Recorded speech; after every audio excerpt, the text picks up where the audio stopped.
ప్రధానమంత్రి మోడీ అయితే సంచలన నిర్ణయం తీసుకున్నారు. అదేంటి అంటే ఇప్పటికే అమెరికా ఏమంటుందంటే మన భారతదేశాన్ని అలాగే పాకిస్తాన్ యుద్ధం ఆపేయాలని కోరుకుంటుంది. శాంతియుతంగా ఉండాలి అని అంటుంది.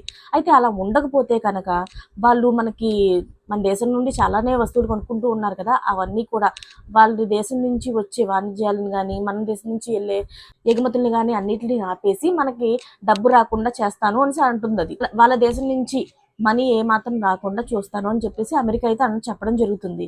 అయితే దానికి దీటుగా మన మోడీ గారు ఏం చేశారంటే ఇప్పటికే మన దగ్గర నుంచి స్టీల్ అని, ఐరన్ అని కొంచెం మన దగ్గర నుంచి ముడిసరుకు అయితే పట్టుకెళ్తుంది కదా అమెరికా. మన దగ్గర నుంచి ఏదైతే పట్టుకెళ్తుందో దానిపైన వాళ్ళకి రాయితీ ఇచ్చి ఇస్తుంది.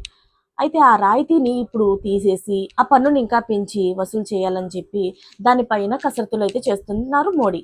అయితే దానికి ఏం చేయాలి అన్న దానిపైన నిర్ణయాలు అయితే కూడా తీసుకుంటున్నారు. అయితే ఇప్పుడు ఇది ఏమైందంటే వాళ్ళు మనకి ఆఫర్ ఇవ్వడం కాదు, మనమే వాళ్ళకి బంపర్ ఆఫర్ ఇచ్చినట్టు అయింది. అయితే మోడీ నిర్ణయంతో ట్రంప్ అయితే తీవ్ర షాక్ గురయ్యారు. చూసారు కదా ఫ్రెండ్స్, మనకి ఎంత అవసరం ఉందో వాళ్ళతోని కూడా మనకు అంతే అవసరం ఉంది. వాళ్ళు మన మీద డిమాండ్ చేయడం కాదు, మనమే వాళ్ళ మీద డిమాండ్ చేస్తున్నాం ఇప్పుడు. మరి ఏం జరుగుతుందో చూద్దాం. మరిన్ని లేటెస్ట్ అప్డేట్స్ కోసం అయితే ఛానల్ని సబ్స్క్రైబ్ చేసుకోండి. Thanks for watching friends.